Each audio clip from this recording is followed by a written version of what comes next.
আসসালামু আলাইকুম সম্মানিত বিনিয়োগকারী ভাই ও বোনেরা, আশা করি সবাই ভালো আছেন। আজকের ভিডিওর টপিকটি ইতিমধ্যে আপনারা স্ক্রিনে দেখতে পারতেছেন। আমাদের ভিডিওর আলোচনাগুলো শুনবার আগেই এই সতর্ক বাণীটি অবশ্যই পড়ে নেবেন। পুঁজিবাজারে বিনিয়োগ ঝুঁকিপূর্ণ, জেনে বুঝে বিনিয়োগ করুন।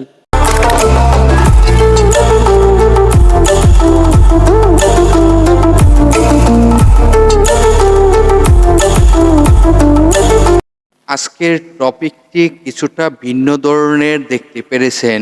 তো আজকে যে স্টকটি নিয়ে আলোচনা করতে যাচ্ছি, সেই স্টকটি একদম তলানিতে চলে আসছিল, তারপর কিছুটা গতি দেখা যাচ্ছে। তো শিরোনামটি আপনারা ইতিমধ্যে দেখেছেন, নতুন গতি পাওয়ার সম্ভাবনা স্টকটিতে। তো যে স্টকটি নিয়ে আজকে আপনাদের সাথে আলোচনা করতে যাচ্ছি, সেই স্টকটির নতুন গতি দেখা যাচ্ছে। তবে স্টকটি আপনারা আগেই বলে নেই যে এই স্টকটি হলো ফাইন্যান্স সেক্টরের একটি স্টক।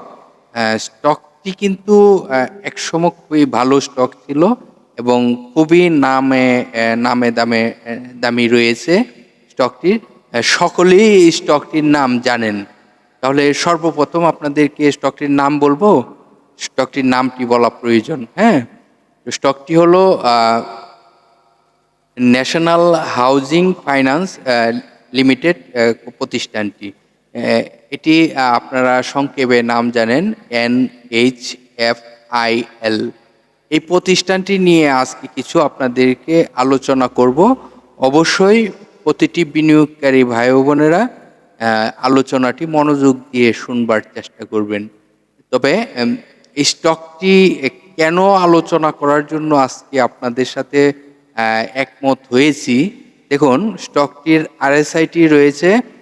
আপনারা জানেন আমরা ভিডিও তৈরি করি একদিন আগে। তো আজকের লেনদেনের আগেই কিন্তু আমাদের ভিডিওটি তৈরি করা, যেটি যেদিন ভিডিও পাবলিশ হয় এর আগের দিন রাত্রে তৈরি করতে হয়। তো সেই অনুযায়ী আপনারা জানেন রবিবার যে কার্যদিবসটি, সেই কার্যদিবসটির তার আরএসআই রয়েছে 35.12। তো আরএসআইটি কিন্তু একদম লয়ার লোতেই রয়েছে। এখন কথা হলো, দেখুন স্টকটি কিন্তু এই যে কারেকশন 12ই ফেব্রুয়ারি থেকে কারেকশন শুরু হয়েছে, সেই কারেকশন 21শে মার্চ পর্যন্ত কিন্তু তার কারেকশনই রয়েছে। তো এখন এই যে দেখেন একটি গ্রিন সিগন্যাল দিয়ে গত রবিবারে কিন্তু একটি আপ ট্রেন্ডে যাওয়ার জন্য সে চেষ্টা করেছিল, কিন্তু বিশাল সেল প্রেশার থাকার কারণে এটিও কিন্তু সম্ভব হয় নাই। তবে এখন স্টকটি যদি এখান থেকে প্রাইস হয় এবং এই স্টকটির যদি গতিটি ফিরে পাই, তাহলে কিন্তু তাহলে স্টকটি ভালো করার সম্ভাবনা থাকবে। অবশ্যই স্টকটিকে এখন আমাদেরকে দেখতে হবে যে স্টকটি কি আপে যায় কিনা। যদি আপে যায় তাহলে কিন্তু সে কন্টিনিউ বেশ কয়েকদিন কিছুটা ভালো প্রাইস হওয়ার সম্ভাবনা থাকবে।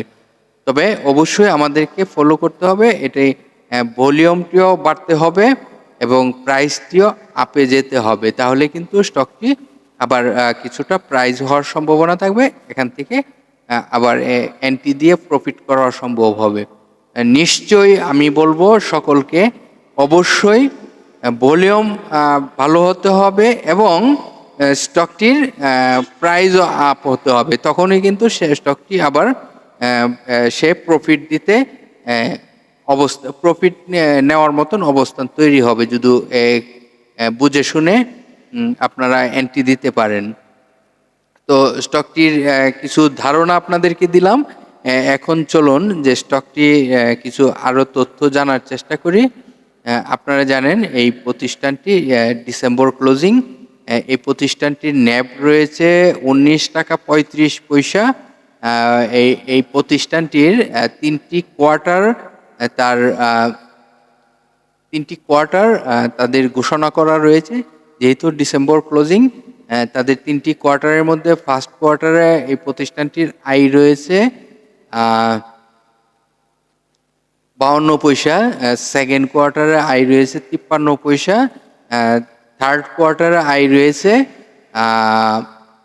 ৪১ পয়সা। তো টোটাল ৯ মাসে তার আয় হয়েছে ১ টাকা ১ টাকা